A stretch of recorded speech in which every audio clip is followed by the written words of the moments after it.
Hello friends, എല്ലാ പേർക്കും ഷീബാസ് കിച്ചണിലേക്ക് സ്വാഗതം. ഇന്ന് വന്നിട്ടുള്ളത് റവയും ചിക്കനും ഒക്കെ ഉണ്ടെങ്കിൽ വൈകുന്നേരം ചായയുടെ കൂടെ കഴിക്കാൻ പറ്റിയ നല്ല സ്പൈസി ആയിട്ടുള്ള ഒരു 4 മണി പലഹാരത്തിൻ്റെ റെസിപ്പിയുമായിട്ടാണ്. വളരെ ഈസി ആയിട്ട് തന്നെ നമുക്കത് തയ്യാറാക്കിയെടുക്കാൻ പറ്റും. എല്ലാവരും ഒന്ന് ട്രൈ ചെയ്ത് നോക്കണം. ഇഷ്ടമാകുന്നെങ്കിൽ ഒന്ന് ലൈക്ക് ചെയ്ത് സപ്പോർട്ട് ചെയ്യണേ. ആദ്യമായിട്ടാണ് കാണുന്നവരുണ്ടെങ്കിൽ പ്ലീസ് ഒന്ന് സബ്സ്ക്രൈബ് ചെയ്യാനും മറക്കരുതേ. എന്നാൽ നമുക്കിത് എങ്ങനെയാണ് തയ്യാറാക്കുന്നത് നോക്കാം.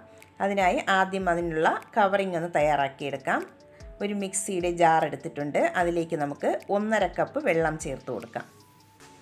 വെള്ളത്തിന് പകരം നിങ്ങൾക്ക് വേണമെങ്കിൽ പാല് വേണമെങ്കിലും ചേർത്ത് കൊടുക്കാവുന്നതാണ്.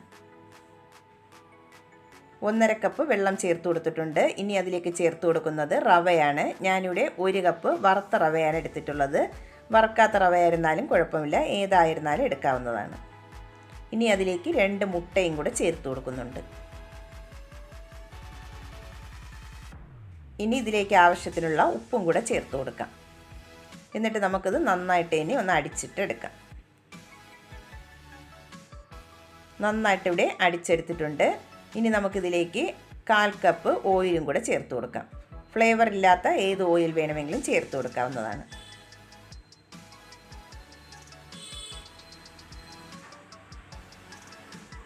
ഇനി നമുക്ക് ഓയിലും കൂടെ ചേർത്തതിന് ശേഷം ഒന്നും കൂടെ ഒന്ന് അടിച്ചിട്ടെടുക്കാം. ഇതിവിടെ ഒന്ന് അടിച്ചെടുത്തിട്ടുണ്ട്. ഈ കൺസിസ്റ്റൻസിയിലാണ് ഇപ്പോൾ ബാറ്റർ ഇരിക്കുന്നത്. ഞാനിതിലേക്ക് 1.5 കപ്പ് വെള്ളമാണ് ചേർത്ത് കൊടുത്തിട്ടുള്ളത്. ഇനി നമുക്ക് ഇതൊന്ന് 10 മിനിറ്റ് ഒന്ന് റെസ്റ്റ് ചെയ്യാനായിട്ട് മാറ്റി വയ്ക്കാം. ഇനി അടുത്തതായി അതിൻ്റെ ഫില്ലിങ്സ് ഒന്ന് തയ്യാറാക്കിയെടുക്കാം. അതിനായിട്ട് ഒരു പാൻ സ്റ്റൗവിലേക്ക് വെച്ച് കൊടുത്തിട്ടുണ്ട്. നന്നായിട്ടൊന്ന് ചൂടായി വന്നതിന് ശേഷം അതിലേക്ക് 1 ടേബിൾ സ്പൂൺ വെളിച്ചെണ്ണ ചേർത്ത് കൊടുക്കാം.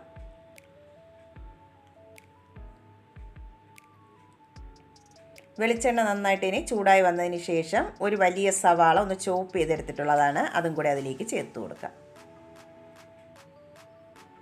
അതിൻ്റെ കൂടെ തന്നെ 1 ടീസ്പൂൺ ഇഞ്ചി വെളുത്തുള്ളി പേസ്റ്റും കൂടെ ചേർത്ത് കൊടുക്കാം. ഇതിലേക്ക് ആവശ്യത്തിനുള്ള ഉപ്പും കൂടെ ചേർത്ത് കൊടുക്കാം.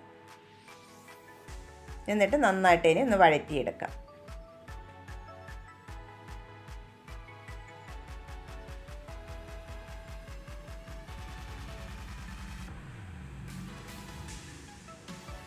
സവാള ഇവിടെ നന്നായിട്ട് തന്നെ ഒന്ന് വാടിക്കിട്ടിയിട്ടുണ്ട്. ഇനി അതിലേക്ക് ഒരു തക്കാളിയുടെ പകുതി ചെറുതായിട്ടൊന്ന് കട്ട് ചെയ്തെടുത്തിട്ടുണ്ട്. അത് അതിലേക്ക് ചേർത്ത് കൊടുക്കാം. തക്കാളിയും കൂടെ ചേർത്തതിന് ശേഷം തക്കാളി ഒന്ന് സോഫ്റ്റായി വരുന്നത് വരെ ഒന്ന് മിക്സ് ചെയ്തിട്ട് എടുക്കാം.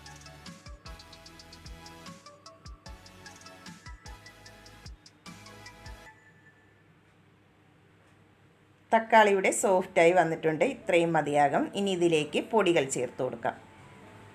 1/4 ടീസ്പൂൺ മഞ്ഞൾപ്പൊടിയാണ് ചേർത്ത് കൊടുക്കുന്നത്. ഇനി ചേർത്ത് കൊടുക്കുന്നത് 1 ടീസ്പൂൺ മുളക് പൊടി, 1/4 teaspoon garam masala, 1 teaspoon chicken മസാലയും കൂടെ ചേർത്ത് കൊടുക്കാം. ഇനി പൊടികളുടെ പച്ച ടേസ്റ്റ് മാറുന്നതുവരെ എല്ലാം കൂടെ നന്നായിട്ട് ഇനി ഒന്ന് മിക്സ് ചെയ്തിട്ട് എടുക്കാം.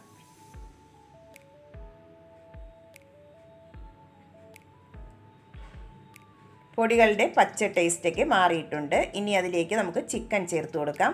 ഞാൻ്റെ ഒരു 150 ഗ്രാം ചിക്കൻ ബോൺലെസ് ചിക്കനാണ് എടുത്തിട്ടുള്ളത്. ചെറിയ ചെറിയ പീസായിട്ടൊന്ന് കട്ട് ചെയ്തതിന് ശേഷം മുളക് പൊടിയും മഞ്ഞൾപ്പൊടിയും ഗരം മസാലയും ഇഞ്ചി വെളുത്തുള്ളി പേസ്റ്റൊക്കെ ചേർത്ത് ഒന്ന് ഫ്രൈ ചെയ്തെടുത്തിട്ടുള്ളതാണ്. അത് അതിലേക്ക് ചേർത്ത് കൊടുക്കാം.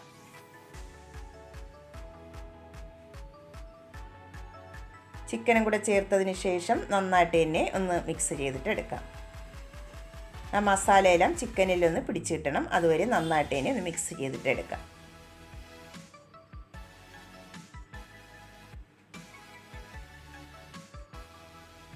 നന്നായിട്ട് ഇവിടെ മിക്സ് ചെയ്തെടുത്തിട്ടുണ്ട്. ലാസ്റ്റ് അതിലേക്ക് കുറച്ച് മല്ലിയില കട്ട് ചെയ്തതും കൂടെ ചേർത്ത് കൊടുക്കാം. മല്ലിയിലയും കൂടെ ചേർത്തതിന് ശേഷം ഒന്നും കൂടെ ഒന്ന് മിക്സ് ചെയ്തിട്ട് എടുക്കാം.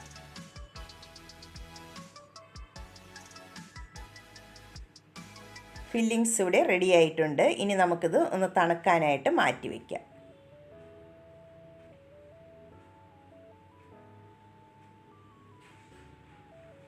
നേരത്തെ റെസ്റ്റ് ചെയ്യാൻ വെച്ചിട്ട് 10 മിനിറ്റ് ആയിട്ടുണ്ട്. ബാറ്റർ ഒന്നും കൂടെ ഒന്ന് തിക്കായി വന്നിട്ടുണ്ട്. ഈ കൺസിസ്റ്റൻസിയിൽ വേണം ഇത് തയ്യാറാക്കി എടുക്കാനായിട്ട്.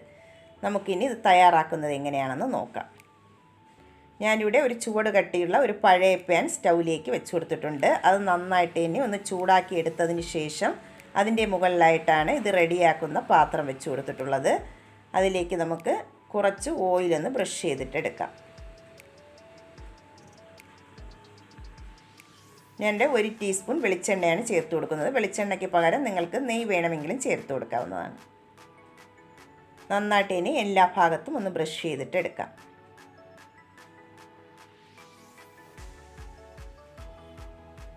ഇനി നമുക്ക് റെഡിയാക്കി വെച്ചിട്ടുള്ള ബാറ്ററിൽ നിന്ന് നേർ പകുതി അതിലേക്ക് ചേർത്ത് കൊടുക്കാം.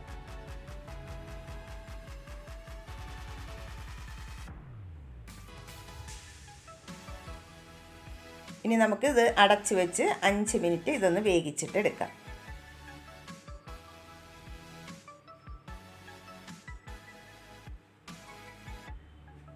ഇപ്പോൾ വേകാൻ വെച്ചിട്ട് 5 മിനിറ്റ് ആയിട്ടുണ്ട്. നമുക്ക് അടപ്പൊന്ന് തുറന്ന് നോക്കാം. ഇപ്പോൾ ഇതിവിടെ സൈഡെല്ലാം നന്നായിട്ട് തന്നെ ഒന്ന് സെറ്റായി വന്നിട്ടുണ്ട്. നമുക്കിനി അതിലേക്ക് ഫില്ലിങ്സ് അതിലേക്ക് ചേർത്ത് കൊടുക്കാം. ഫില്ലിങ്സ് ചേർത്ത് കൊടുക്കുമ്പോൾ ഇതുപോലെ സെൻറ്ററിലായിട്ട് വേണം ഒന്ന് ചേർത്ത് കൊടുക്കാനായിട്ട്. സൈഡിലൊന്നും ആകാതെ ഇതുപോലെ സെൻറ്ററിലായിട്ട് ഒന്ന് വെച്ച് കൊടുക്കാം. കുറച്ച് ഫില്ലിങ്സ് മാറ്റി വെച്ചിട്ടുണ്ട് ഗാർണിഷിങ്ങിനായിട്ട്, മുകളിലൊന്ന് ചേർത്ത് കൊടുക്കാനായിട്ടാണ്. ഫില്ലിങ്സ് എല്ലാം വെച്ച് കൊടുത്തതിന് ശേഷം നമുക്ക് ബാക്കിയുള്ള ബാറ്റർ അതിൻ്റെ മുകളിലായിട്ട് എല്ലാ ഭാഗത്തും നന്നായിട്ട് തന്നെ ഒന്ന് കവർ ചെയ്ത് ഒഴിച്ചു കൊടുക്കാം.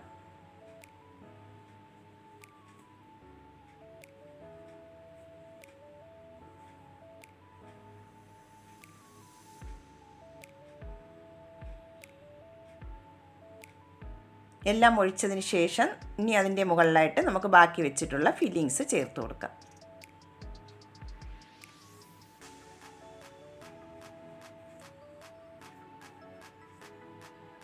ലാസ്റ്റ് കുറച്ച് മല്ലിയിലയും കൂടെ അതിൻ്റെ മുകളിലായിട്ട് ഒന്ന് വെച്ച് കൊടുക്കാം.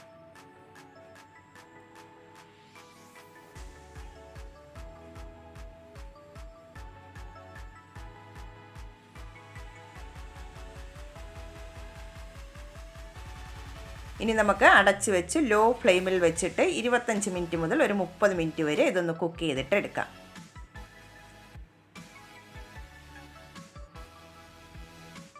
ഇതിപ്പോൾ വേകാൻ വെച്ചിട്ട് 30 മിനിറ്റ് ആയിട്ടുണ്ട്. നമുക്ക് അടപ്പൊന്ന് തുറന്ന് നോക്കാം. ഇത് കുക്കായിട്ടുണ്ടോ എന്ന് ഒരു ടൂത്ത് പിക്ക് കൊണ്ട് ഒന്ന് കുത്തി നോക്കാം. ടൂത്ത് പിക്കൊക്കെ നന്നായിട്ട് തന്നെ ക്ലീനായി കിട്ടിയിട്ടുണ്ട്. ഇതിവിടെ നന്നായിട്ട് തന്നെ കുക്കായി വന്നിട്ടുണ്ട്. ഇനി നമുക്കിത് വേറൊരു പാനിലേക്ക് ഒന്ന് മറിച്ചിട്ട് കൊടുക്കാം. ഞാനിവിടെ അടിയിലത്തെ പാൻ മാറ്റിയിട്ടാണ് വേറൊരു പാനിലേക്ക് മറിച്ചിട്ട് കൊടുക്കുന്നത്. അതിലും കുറച്ച് ഓയിലൊന്ന് ബ്രഷ് ചെയ്തെടുത്തിട്ടുണ്ട്. അതിലേക്ക് നമുക്കിനി ഇത് മറിച്ചിട്ട് കൊടുക്കാം.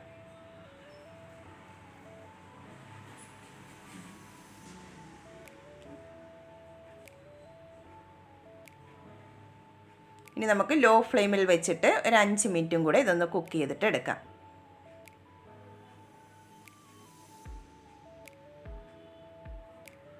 ഇതിപ്പോൾ കുക്ക് ചെയ്യാൻ വെച്ചിട്ട് 5 മിനിറ്റ് ആയിട്ടുണ്ട്. ഇതിവിടെ റെഡിയായി വന്നിട്ടുണ്ട്. കുറച്ചൊന്ന് തണുത്തതിന് ശേഷമാണ് ഞാനിവിടെ ഒരു പ്ലേറ്റിലേക്ക് മാറ്റി കൊടുക്കുന്നത്. നമുക്കിനി ഇതിൽ നിന്നും ഒരു പീസ് ഒന്ന് കട്ട് ചെയ്തും കൂടെ നോക്കാം.